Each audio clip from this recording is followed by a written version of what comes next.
of this podcast series looking at the 15 years of the IDFA DocLab. And my name is Kent Bai. I do the Voices of VR podcast. And yeah, I had a chance to visit the IDFA DocLab back in 2018 and 19 and 2020, 2021. And yeah, I'm really excited to have the founder of the IDFA DocLab, Caspar Sonnen. So Caspar, maybe you could introduce yourself and tell me a bit about what you do in the realm of immersive storytelling. Sure, thanks. Yeah, so I'm the founder, I guess, although IDFA was doing a lot of different programs around interactive media back in the day. I think in 2007, we made the decision within the festival to start a program to do more than have panel discussions, but really try to figure out how to showcase digital, interactive, and immersive works. Back in 2007, that was mostly screen-based, or mobile screen-based, or computer screen-based. But yeah, so over the last 15 years, the program has grown tremendously, as the field has grown tremendously. So it went from originally in 2007 a purely online program to 2008 doing live navigations of websites in cinemas, to full-on exhibitions, immersive performances, and yeah, everything we do now. Yeah, maybe you could give a bit more context as to your background and your journey into this space of interactive and immersive storytelling. Sure, I would say that's a good question. I mean, the longer that we're doing this, the more things that I used to do that I never thought were part of this field seem to be a logical progression into this somehow. I mean, going way back, I grew up as the son of a street theater maker. So which was like music theater, a lot of interdisciplinary, strange things in public space. I think these days, with a lot of the immersive performance and immersive theater things, there's a lot of parallels to things I witnessed as a little kid. So I think that's been one of the I would say foundations, was being among a lot of people as I grew up, working in different disciplines, and seeing how they communicated or miscommunicated together. But yeah, no, the I guess the more clear path was studying film, studying new media, at university, falling really in love with early cinema, through people like William Oricchio, who was teaching film history then at Utrecht. And at the same time feeling very skeptic about new media. Sort of, this was early 90s. I'd always played a lot of video games as a kid and was really interested in interactive media. But sort of the new media, back then, there was a lot of big claims being made about actors being replaced by avatars in 5 years. And around that time, I was really deeply influenced by John Cassavetes and real sweaty, blood, sweat, and tear type cinema. And I just thought that was such complete bullshit. That I was very skeptic around all the claims that new media were making as a very young medium at the time. I think these days there's a lot of those claims that are actually more true than I ever expected. But I think that skepticism stuck with me for a while, and still is somehow. I guess mostly progressed into film festivals. Started a little open air film festival with a couple of friends, and through there started working at IDFA at some point, and really saw the internet take off, and really felt like within IDFA, being a documentary festival, that a lot of the things I remember, like having this like late night rabbit hole down YouTube that was just I don't know, a few months old then, and really realizing a lot of the things that I'm seeing here are actually documentary. This is stuff that people have been uploading themselves.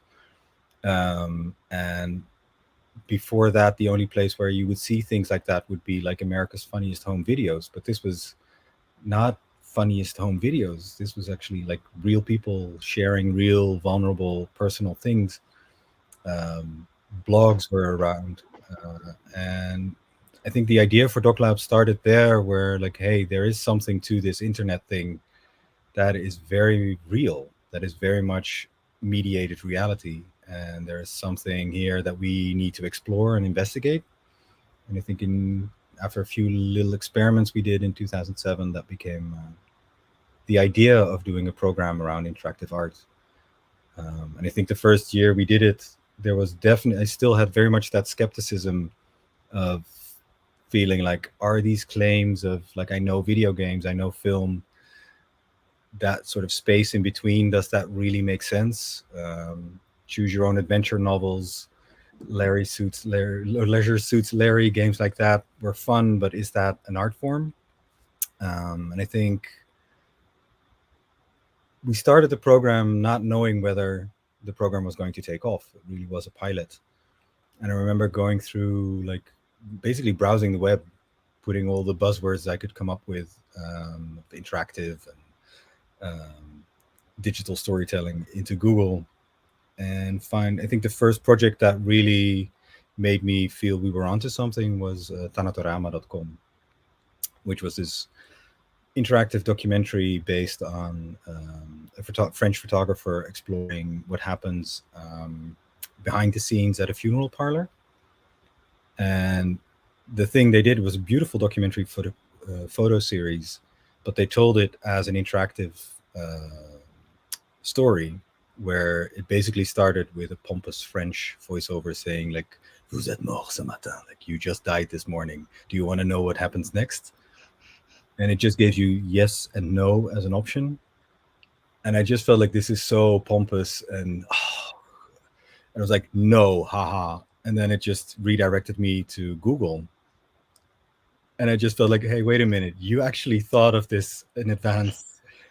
And I had this this really nice experience that you have when you watch a great film, where you're like, oh, wait a minute, the director was way ahead of me here.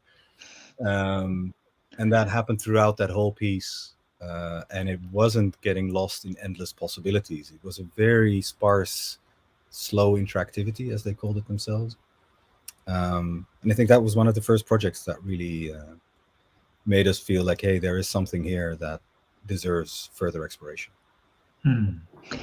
Yeah, well, it's really interesting to hear the original seeds and how things have been developing. And I've been personally tracking this pretty closely since like 2014, when I started the podcast and started going to all these different conferences and seeing content. And the thing that I've noticed, at least, and maybe this is a question I'd love to hear your reflection on, looking back at 15 years at the IFA DocLab, which is that there's two ways of kind of thinking about genre. One way is to just look at the medium in which that the content is being distributed. So whether or not it's a film or a podcast or a web experience or an interactive media or game, or virtual augmented reality, and then that a lot of the DocLab is, having kind of the fusion of these different, communication media being blended together, which then, the next layer on top of that then is the genre in terms of content, of like what the existing forms of content are. What this specifically, you're focusing on nonfiction documentary, but also expanding our concepts of what the nonfiction and documentary are, and then potentially even going into new genres of content that are enabled by these technologies that were never really even possible before, with this fusion and all these different intersections. And so I'd love to hear some of your reflections on both the kind of the fusion of these intersections of the technology, and if there were any trends of like, oh yeah, it really started with web interactive, or new media, transmedia phase here, and then it's shifted into now all of a sudden immersive technologies and VR and AR, and then immersive theater, or like, what were the sort of influences at a baseline of just the technology, and then any other reflections on the other genre questions in terms of what's made possible, what's new with the interactive, immersive documentary form. Yeah, I think, I mean, that's a very big question. But I think, I mean, one thing I think it's I think increasingly within the team, as we reflect on what are the types of works that we are the place for? That's a question we ask ourselves every year. In the beginning of the year, right after the festival, during programming, those are it's like, are we the place for podcasts? Are we the place for just the latest, newest technologies? I think it's interesting to see that when in 2009, I think it was, we had Ira Glass to doing a live performance of This American Life.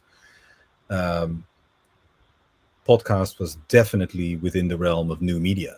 There was a lot of explanation that had to be done to not just our general audience, but to our professional audience as well. Like, what is this podcast thing? And there was a very, of course, a very active group of people who were like, "Oh, it's Ira Glass, the king of podcasting," and everybody was really excited about that.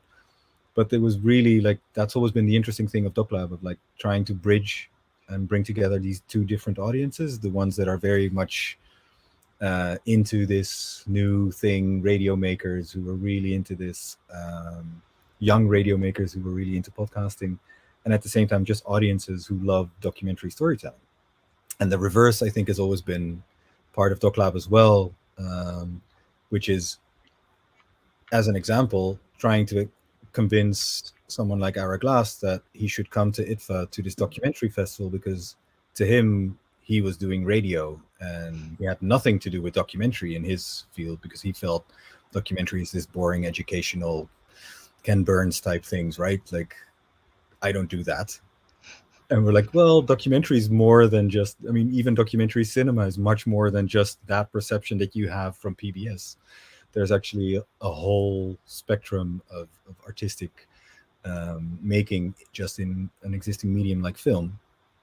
And I think, looking at, I think in 2007 when we started, it was very much like a vlog was something like, video blogging was very new. The iPhone didn't exist yet. Twitter didn't. Well, I think Twitter exists. No, it didn't exist yet. YouTube was like 2 years old. Like, it's wasn't bought by Google yet. Like, there was a lot of very interesting. It was an interesting time. So there was a lot of multimedia journalism. We had like mapping, mashups, things like that. Um, but I think, if you, and yes, you can say, like, of course, 2014, around that time, with the first prototypes of the Oculus DK1 coming out, VR started to take off and starting, like, more spatial experiences, in digital spatial experiences were starting to become bigger and bigger. So I think there's definitely, like, the trends of different technologies that have taken off and have evolved at different paces. But I think maybe one thing that we try to do is to step back and not be too focused on the specific hardware or the specific technology. Um, to, when we look at works, really say, like, this is a work that you play, this is a work that you read, this is a work that you watch, this is a work that you walk, this is a work that you participate in. To really have these different modes of what the audience is actually doing. That's one way that we look at different trends and technologies. One way is looking at, as you said, the type of device being used, or the type of technology being used. I think another one is the type of exhibition format. Like, I think, when I was having a conversation recently with someone who was exploring new strategies for distribution in and for distribution strategies for immersive content, and I felt like you cannot have that conversation without making a very clear distinction between very physical installations, uh, between live performances in VR, collective performances in VR, and projects that you can just download to your headset at home. And there is a lot of overlap.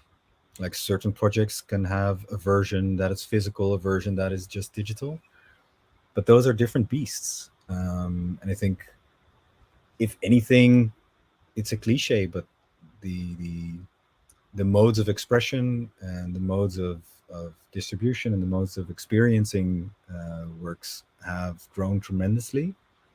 I think the thing maybe at this 15-year point of reflection that I'm somewhat conflicted about is, I think with VR and XR, we're at a point that is incredibly exciting, where I think we've reached beyond the early days of everybody experimenting, working together, who has a device, who can help each other out, having very little modes of getting the work seen by audiences. So very much the festivals playing a key role there. And we're getting to that point with places like the Phi Center or the Next Museum in Amsterdam or the Gaie Télérique in Paris, places like that starting to form the beginnings of an ecosystem, with the Quest, to me, kind of democratized or popularized the medium, got to a point where it was like the first device that you recommended to your friend who's not in this scene. And I think we're at this really exciting stage where works like Goliath by Anagram has been seen by a lot of people outside of festivals. That's great. But it's at the same time, I think if you look back to 2007, it's kind of like where interactive art, screen-based interactive art was at that time. It was nothing new. It's been simmering for years. But then like the Quest now, back then, I think it was comparable to what maybe Flash, Adobe Flash was, where it really made it possible for much more forms of expression by not just programmers and people who really were into the technology. It made it much more accessible to audiences because they could just open their browser, download Flash, and they could have this rich multimedia experience. At the same time, it was also the beginning or the beginning of the end, to a certain extent, where interactive media became formatted more increasingly and became less and less independent and more dependent on big infrastructural systems that were out of the control of artists. And you can see now there's a lot less platforms for interactive art because they don't fit the main channels main pipelines that people now use to access their content, be it Facebook or Netflix or Twitch. Like, we can see there's a lot of less richness in interactive media being produced now than there was in 2008, 9, 10, 11, 12. And in that sense, for immersive, I really hope that we learn from that and we sort of make sure that we cherish the richness and the clunkiness, and maybe maybe it's not the most efficient and user-friendly right now, but it is an incredible explosion of artistic expression right now. I think that's something we shouldn't lose. Yeah, I know that in the past we've talked about the kind of dynamics of interaction, in the sense that, we have a lot of passive media that you could just sit down and watch, but there's something about the interaction that is engaging people. And I've been meditating on this a lot lately as well, and thinking about these concepts of potential, of how, even in the metaphysics of our physics, we have, kind of like the general relativity, that in some ways you could say that the world is already made. Time is already a dimension of space, and everything is just deterministically a block universe where everything's already happened. That's one metaphysics that could lead you towards that. But then there's another metaphysics that has like that actually the space-time metric is emergent out of this quantum potential, and that potential is not yet decided. And it may be that we live in a world that is still in the making, moment to moment. Kind of like what I've been really into, this philosopher Alfred North Whitehead, where he's got this process philosophy that really puts process and relationships at the core metaphysics grounding of all the basis of reality, so that like at the core of all of our reality are these unfolding processes. And that when you put it that way, I feel like there's a part of this movement towards trying to create these contexts to invite different levels of group participation and emergence that can only be made by everybody who's collaborating and participating in whatever is unfolding. And I feel like that's where we're headed, but we're kind of at this kind of local agency or kind of flavoring of the experiences, or maybe eventually starting to get first tastes of being able to put into an experience and make these choices where you're in this context that you're able to create different situations where you feel like you're able to make some choices that are revealing essential parts of your character. You know, that famous Robert McKee quote that Eric Darnell had told me, which is that there's this, the story is all about characters being put into situations and making choices under pressure, and based upon the choices they're making, it's revealing a part of their essential character. Well, instead of you watching somebody's story unfold, you are put into that position of making those choices, and it's your character that may be potentially revealed. But I'd love to hear your thoughts and latest reflections on agency and interactivity, since it's such a core part of your own artistic practice through the curation of these different pieces for 15 years now, and what you see as the kind of trends of agency and interactivity. Yeah, I think I think I love how you turn it into a metaphysical conversation, where I feel very inapt to participate. But I mean, but if we stay within interactive curation of or creation of interactive projects, I think maybe in that sense, if we talk about agency or the role of the person experiencing the piece, I think at an early stage, we felt it made sense to make a distinction between interaction and participation. Like they can blur into and bleed into each other, but there's a level of both in most projects. But there's definitely projects which, and to a certain extent, in these early days of the web, a lot of these artistic experiments were around participation, whether it was like citizen journalism and people participating, co-creating these stories, up until where I don't know, Kat Zizek is still like running the co-creation lab at MIT, and doing this amazing research into this.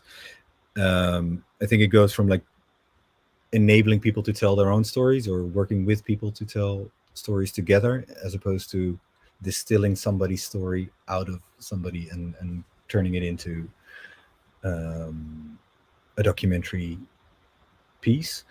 I think there's the sort of the more playful participation part that we've always been very much interested in, which doesn't necessarily require a lot of technology. I don't think we're at a stage where technology is enabling us to do this more now.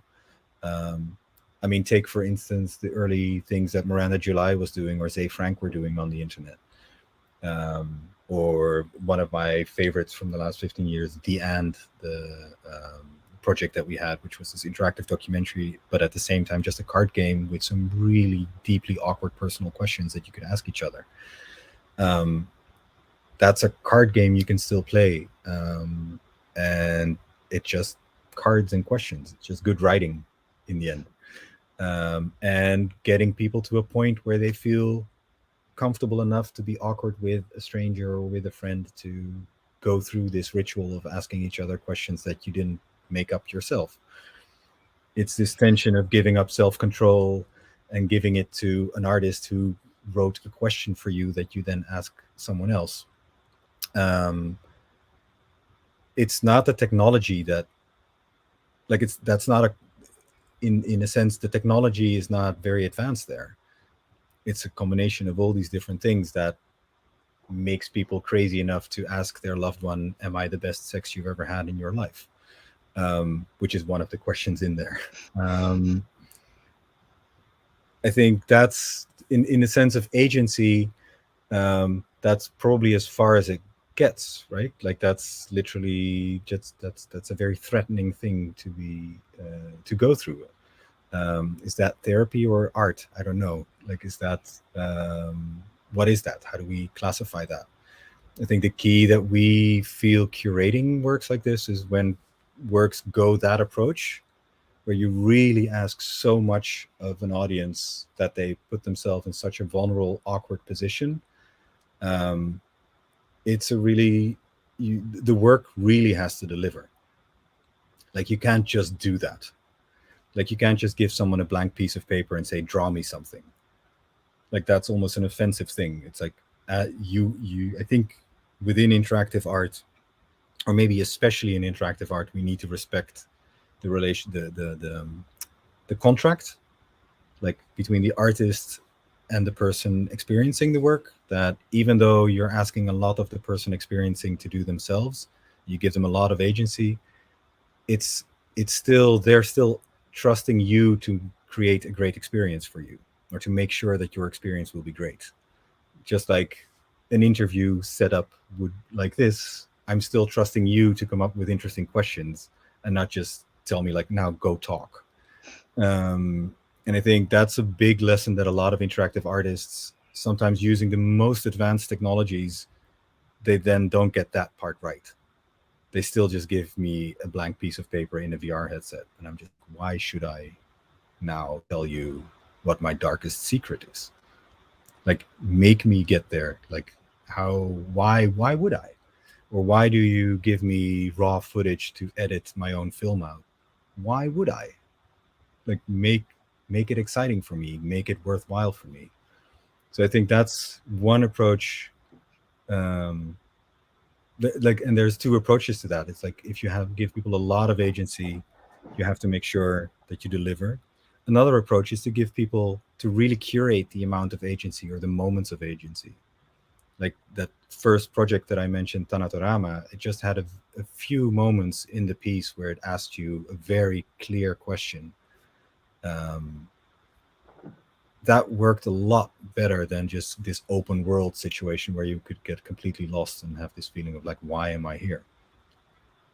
So I think it's on both sort of strategies over the last years. I think there's been a lot of lessons learned, and you can definitely see in artists that have been in this field for a long time, you can see how their craft is growing, being fine-tuned further and further in the way that they work.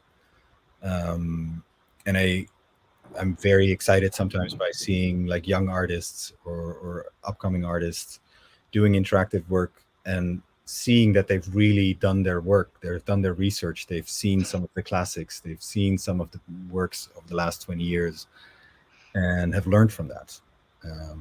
And that's something that I think is, interestingly, in a field of new media, and it seems like we have a very, very bad short-term memory. Like, not just the fact that Flash has died, kind of like the nitrate of the internet, and we've lost this whole body of work for people to learn from and look at and take into different technologies and different media, the lessons that you could learn there. It's also this obsession with new media, with the new. It's like, oh, well, if it doesn't have an NFT to it, why would it be programmed this year? Because that's what we're doing this year, right? Well, maybe not. I don't know. Depends on what you do with it. Yeah, and I guess as we're coming up on this 15-year anniversary, as you look back, I'm wondering if there's any specific like phases or turning points that you start to tell the story of what you've been able to accomplish over the last 15 years in terms of where things have started, and as you go through, and whether it's through different funding initiatives and commissioning, or cultivating an ecosystem, and I guess like what's the story you tell yourself in terms of what you've been able to accomplish, and what were some of the big turning points where you realized that you had a role to play here with helping to foster both this community and the ecosystem? Yeah, I think one of the big realizations that when we started this, we had no idea what we were doing. And I think because we're doing this within the context of a festival, like, you have this great opportunity within a festival. You don't have to run the festival year round and be open year round. Like, it's a full on year round activity. It is an institute, like many of the other big festivals. However, you have this sort of beauty of 10 days of being full on out there, showing everything you worked a year on to sort of condense, curate, create, collaborate, bring for this very brief moment out in the open. And that's a really beautiful invitation, because things are allowed to go wrong. You can take more risk than, let's say, a theater or a museum or a television channel or an app platform. Like you can take more risks because everybody is like in that pressure cooker trying to get the most out of it right in the moment. That's I think in hindsight something we didn't realize initially how crucial that was for what we were doing, like how that put us in a position to just meet a robot artist here and a performance artist there, and just go like, hey, actually it's a month before the festival, but if you want to like do something together, this is the deadline, we could fly you in. Early weird conversations like that turned into some of the best works we had at the festival ever. Without knowing it, those became commissioned, like those were actually sort of commissioned works, but there was not really any structure for that in place. I think that was an early learning where we realized how sometimes it's more important to give artists, to connect artists, and then give them a platform and a deadline, so that they knew there is an audience waiting at the end of that deadline, and that deadline is not going to shift if we're not ready, because it's a festival and it's not going to move for this one project. And actually, all my peers will be there, so shit, it has to be really good, even though it's just an experiment. And there's a very warm and loving community. It's still, everybody will be there going like, hey, is that the best you could do? I think that's something that we as festivals should really cherish, because it's the trust that artists give us, that they bring their work to this venue. And I think that was something we learned, like I think around like 10 years ago or something. We started to realize, not just in talking with artists, how can we exhibit this work, or how can we transform it into something that suits the exhibition potential that a festival has, but it was like, how can we stimulate this form of experimentation? And that's, I think, started then, and in the end ended up as the foundation for what our R&D program with MIT has become, where now we have like an open call every year where we invite artists to send us proposals. We are able to give a little bit of funding, but usually mostly just gap funding. But it's to bring these projects to the festival, and it's allowed projects like Collider, a lot of different projects that I think in some cases wouldn't have existed without the festival inviting them to bring it to the festival. And I think that's something in hindsight that over the last 15 years we've become more and more proud of and honored by. That's something, that's a position in the field that's I think a lot of festivals share, and it's created this sort of shadow circuit of works being created and experienced outside of the regular circuit. And sometimes maybe because there isn't a regular circuit yet. But yeah, I think that's definitely one of the key narratives over the last 15 years. Great. Well, as we start to wrap up, I'm curious to hear from you what you think the ultimate potential of all these immersive technologies, and the future of documentary and interactive media, immersive storytelling, and what the future of all that may be, and what it might be able to enable. Yeah, I think it's we had a conversation recently with some people at the Ministry of Culture in the Netherlands who were trying to prepare the upcoming Minister of Culture on how to deal with the field of digital arts and immersive. And I think an interesting part of that conversation was defining this field and saying, should there be, next to cinema and visual arts and theater and architecture and design, should there be a immersive or interactive or digital art pillar? Should that be its own strand with its own museums and its own festivals, etc.? Or should we see this more as living as extensions of existing forms of artistic expression? Like, should there be a sort of digital architecture, digital theater, immersive design, and all that? And I think after 15 years, I think seeing things come and go, I would say I'm very excited about this field hopefully still being both, like making sure that we can still be both, um, because that means that it's truly interdisciplinary and truly a moving target. Um, because I think the key thing that this field has brought is, because it's so in motion, that it's a different way of expression. Where I think within existing more traditional media, sometimes when things are formatted, it can almost lead to a like rebel against the format. And I think in this field, it seems like there's little to rebel against yet. It's much more about just establishing a format or creating a format.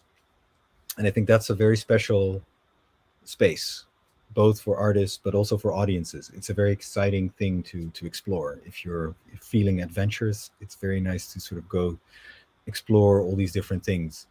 I think, like William Moricchio said, it's the difference between going on a guided tour or taking or just wandering off and see where you end up.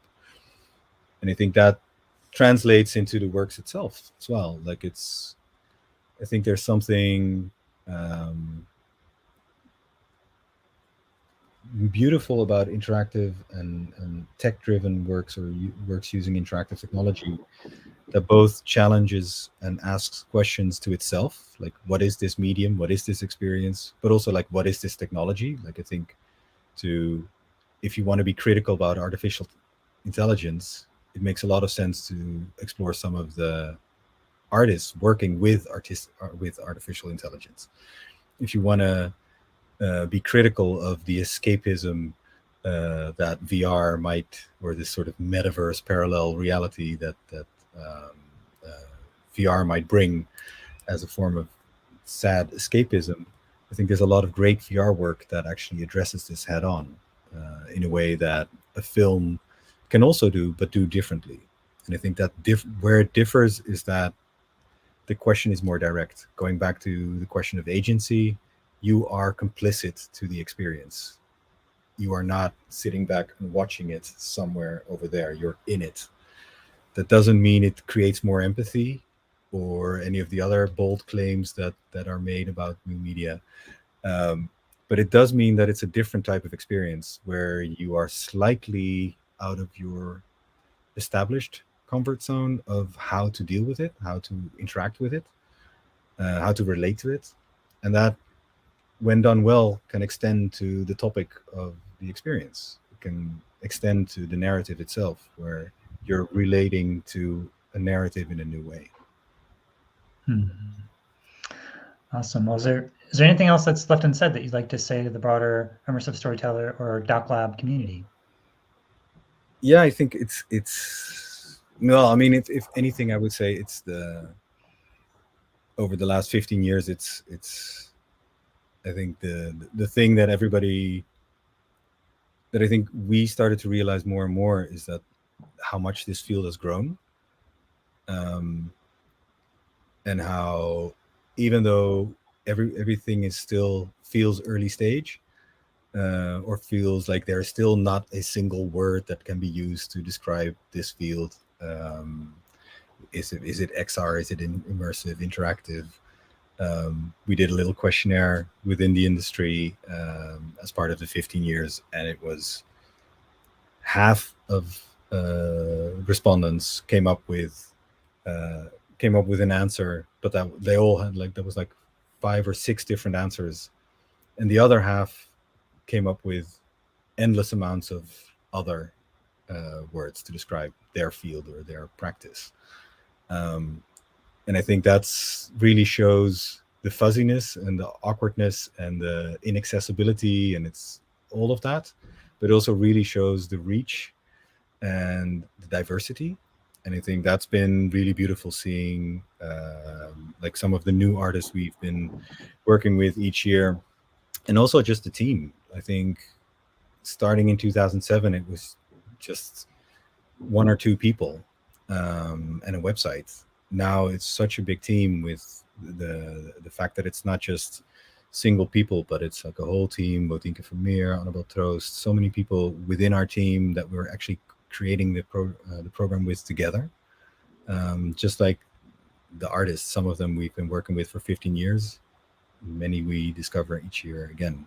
I think that growth and that's still sort of finding artists in all the wrong places.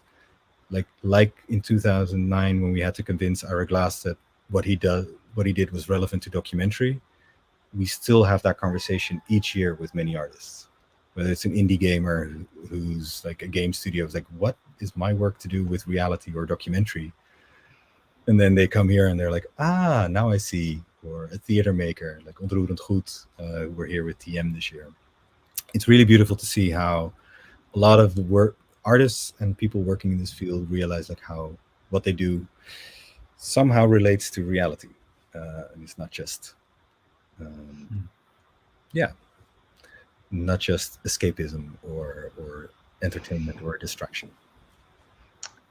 Yeah, well, I had a chance to attend IFA DocLab in 2018, just kind of a 24-hour layover that I got a whirlwind tour, and it really expanded my mind about what documentary is and could be. And, coming back in 2019, and, I look forward to both the experiences and the community coming together each year and seeing what type of latest innovations there are. I feel like it's one of the things that I ended up being one of my favorite festivals, just to see what is happening within the broader immersive storytelling community. And I just always love to hear your insights. And congratulations on this 15 years of the IFA DocLab. It's quite been quite a journey, and played quite a role of many different artists' lives as I've talked to them, and having a place to go show things. It's a huge thing to be able to have a context that they could really expand their own thinking, and to have an audience that will be receptive and to be able to help respond to it and help it grow. So it's been amazing what you've been able to cultivate there, and looking forward to where it all goes in the future. So